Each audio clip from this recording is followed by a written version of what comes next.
इंसानों की इस दुनिया में आने से भी बहुत पहले, लगभग 6 करोड़ साल पहले हमारे प्लेनेट पे ऐसे जानवर राज करते थे जिनको आज हम डायनासोर के नाम से पहचानते हैं।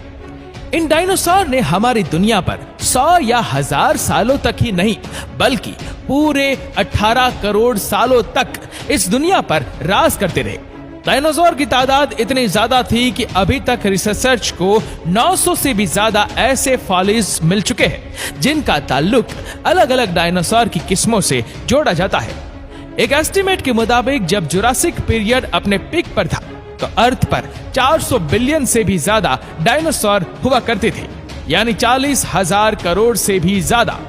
हम इंसानों से भी पहले पाए जाने वाले जानवर जिनकी नस्लें मरकर अब खत्म हो चुकी है, उनके ढांचे या कोई भी ऐसी चीज जो उनकी इस दुनिया पर मौजूदगी का सबूत देती हो, उसको फॉसिल कहा जाता है।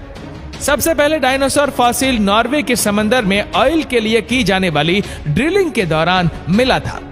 ये फॉसिल समंदर के बॉटम से भी 2250 मीटर नीचे दफन हो रखा था। करोड़ों साल तक जमीन के अंदर दफन रह जाने की वजह से फॉसिल का अपनी असली हालत में रहना काफी ज्यादा मुश्किल होता है। ज्यादातर फॉसिल्स तो गल कर ऑयल बन जाते हैं जिनको हम प्रोसेस करके फ्यूल के तौर पर इस्तेमाल करते हैं। कई बार उनके सिर्फ टूटी फूटी हड्डियों के हिस्से मिल पाते हैं या अगर बहुत हो जाए तो उनका सिर्फ ढांचा ही मिल पाता है। ये सब उन डायनासोर की किस्में हैं जिनके फॉसिल्स के चंद हिस्से हमें मिले थे। इन हिस्सों को जोड़कर और मुख्तलिफ जगह से इनके फुटप्रिंट्स का मुआयना करके एक अंदाजा लगाया जाता था कि ये दिखते कैसे थे, इनका चलने का अंदाज कैसा था और ये क्या कुछ खाते थे। अभी तक हमें कोई एक भी ऐसा डायनासोर फॉसिल नहीं मिला जो बिल्कुल अपनी असली हालत में मौजूद हो, लेकिन अब अनकरीब मिलने जा रहा था। 2011 में शॉन फंक नामी शख्स कनाडा की एक माइन पर खुदाई का काम कर रहा था। ये खुदाई जमीन में 200 फीट डीप सैंडकोर मिलेनियम माइन के लिए की जा रही थी जो कनाडा की प्रोविंस अल्बर्टा से मौजूद है। दोपहर के 1:30 बज रहे थे और खुदाई का काम जोरों शोरों से चल रहा था। वैसे तो यहाँ की मिट्टी बिल्कुल सॉफ्ट थी और इसी वजह से एस्केलेटर को ज्यादा जोर भी नहीं लगाना पड़ रहा था, लेकिन फिर एक पॉइंट ऐसा आया जब एस्केलेटर को अपने दांत मिट्टी में धंसाने के लिए जोर लगाना पड़ा। पहले तो शॉन फंक जो कि एस्केलेटर को ऑपरेट कर रहा था, उसने समझा कि शायद उसके रास्ते में कोई बड़ा पत्थर आ गया है। जब उस पत्थर पर जोर लगाया गया तो शॉन को एक अजीबोगरीब पैटर्न जमीन में धंसा हुआ नजर आया। चारों तरफ डार्क ब्राउन मिट्टी और उसके बीच में एक ऐसा पैटर्न जिसके अंदर इस तरह के स्कल्स बने हुए थे। ये मंजर देखकर शॉन की जगह कोई भी होता तो वह उसको देखने के लिए जरूर रुक जाता और एग्जैक्टली शॉन ने भी ऐसा ही किया। उसने अपने शिफ्ट सुपरवाइजर को बुलाया और फिर अगले कई घंटों के दौरान माइन पर मौजूद सारे लोग इस अजीब चीज को देखने के लिए इकट्ठा हो गए। लेकिन फिर हकीकत से तो तब पर्दा उठा जब रॉयल टेरल म्यूजियम के ताल्लुक रखने वाले डॉक्टर डोनाल्ड हेंडरसन ने सीन में एंट्री मारी। डॉक्टर डोनाल्ड, जिनको प्री हिस्टोरिक फॉसिल्स का काफी ज्यादा एक्सपीरियंस है, वह देखते ही समझ गए ये कुछ और नहीं बल्कि ये किसी ऐसे जानवर का फॉसिल्स है जिसका आज से पहले किसी को भी अंदाजा नहीं था। डॉक्टर डोनाल्ड का मानना था कि अल्बर्टा से पहले भी जो फॉसिल्स मिल चुके हैं वह समंदर में रहने वाले प्लीजियोस के थे।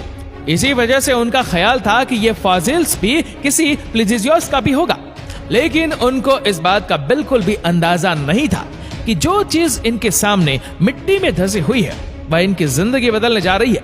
8 करोड़ साल पहले कनाडा का यह हिस्सा जहां से फॉसिल मिला था, ये गहरे समंदर के नीचे होता था।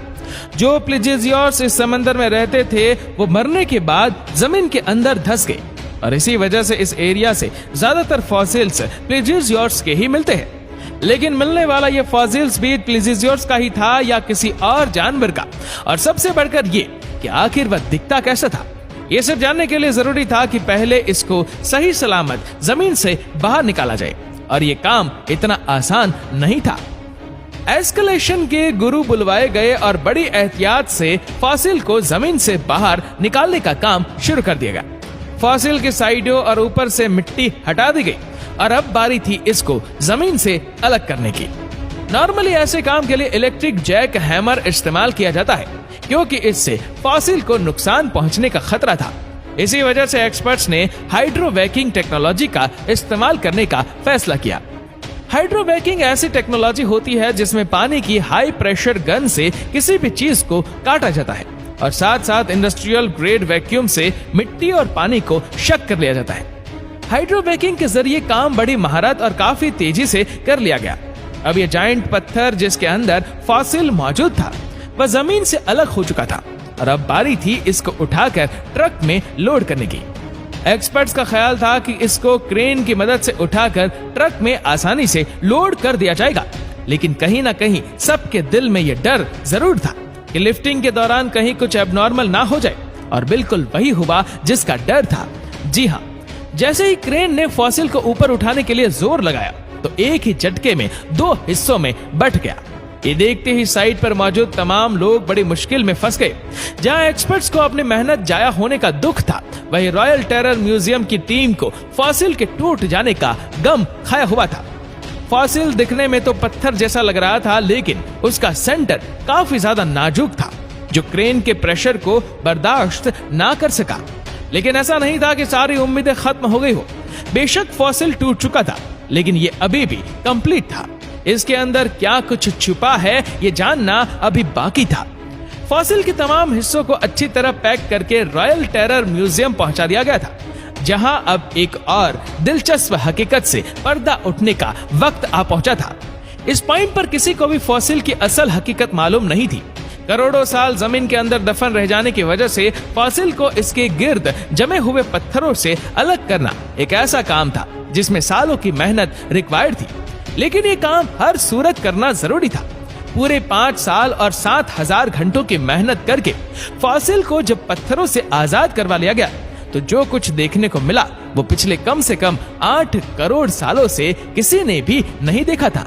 सारे पैलियोंटोलॉजिस्ट ये देखकर हैरान रह गए कि ये फॉसिल किसी प्लेजियोसॉर का नहीं बल्कि ये तो डायनासोर का फॉसिल है। लेकिन सबको ये एक जोर का झटका तो तब लगा जब उनको ये मालूम पड़ा कि इस डायनासोर का फॉसिल इतनी अच्छी तरह प्रिजर्व है कि अभी तक इसकी खाल भी डैमेज नहीं हुई। ये दुनिया का वाहिद ऐसा डायनासोर था जो हमें बिल्कुल असली हालत में मिला था। माजी में जितने भी डायनासोर फॉसिल्स हमें मिल चुके हैं, ज्यादा से ज्यादा उनकी हड्डियां मिलती थी और फिर कई सालों की मेहनत करके उनको वापस जोड़कर म्यूजियम्स में रख दिया जाता था। रेडिश ब्राउन कलर की स्किन, सेल्फ डिफेंस के लिए पूरी बॉडी पर आर्म जैकेट और 3.3 टन वजनी इस डायनासोर के बारे में इससे ज्यादा और कुछ मालूम नहीं था। जब टेक्नीशियंस ने इसको पूरी तरह पत्थरों से आजाद कर दिया तो अब बारी थी पैलियोंटोलॉजिस्ट की, जिनको डायनासोर की इस अजीब किस्म पर तहकीकात करनी थी। रिसर्चर्स पहली बार एक ऐसे नमूने पर रिसर्च कर रहे थे जो बिल्कुल ओरिजिनल हालत में मौजूद था। सालों की रिसर्च और कई शॉर्ट टेस्ट करने के बाद जो कुछ मालूम पड़ा वो वाकई काफी ज्यादा इंटरेस्टिंग था। ये डायनासोर आज से करीब 110 मिलियन साल पहले यानी तकरीबन 11 करोड़ साल पहले मरा था, और जिस वक्त इसकी मौत हुई तब ये कुछ खा भी रहा था। आहिस्ता आहिस्ता चलने वाला ये डायनासोर प्लांट्स खाता था और हैरत अंगेज तौर पर इसके पेट से उस प्लांट के ट्रेसेस भी बरामद हुए जो इसी के साथ प्रिजर्व हो गए थे। ये डायनासोर जुरासिक एज के उस हिस्से में पाया जाता था जब इस दुनिया पर रेप्टाइल्स का राज हुआ करता था। इनके खत्म होने के बाद जमीन, हवा और पानी को नए जानवरों ने रिप्लेस कर दिया, जिसमें टी रेक्स जैसे खूंखार डायनासोर भी थे। 6.5 करोड़ साल पहले एक बहुत बड़ा मीटियोराइट जिसकी साइज दुबई से भी 10 गुना बड़ी थी, वह अचानक अर्थ पर आ गिरा। इस मीटियोराइट्स के धमाके ने ही हमारी दुनिया को हिलाकर रख दिया था और इसके नतीजे में होने वाली तबाही का अंदाजा लगाना ही काफी ज्यादा मुश्किल है। साइंटिस्टों का मानना है कि इसी तबाही की वजह से ही पूरी दुनिया से डायनासोर का खात्मा हुआ था, लेकिन एक्सपर्ट्स को उम्मीद है कि इस तरह के लाखों फॉसिल्स पहाड़ों या जमीन के नीचे अभी तक दफन है। उम्मीद करते हैं कि इस वीडियो को भी आप लोग भरपूर लाइक और शेयर करेंगे। आपको ये वीडियो कैसी लगी नीचे कमेंट करके जरूर बताएगा, और ऐसी ही और भी रोचक जानकारियों के लिए सब्सक्राइब करें हमारे YouTube चैनल को और Facebook पर फॉलो करें हमारे पेज को। धन्यवाद।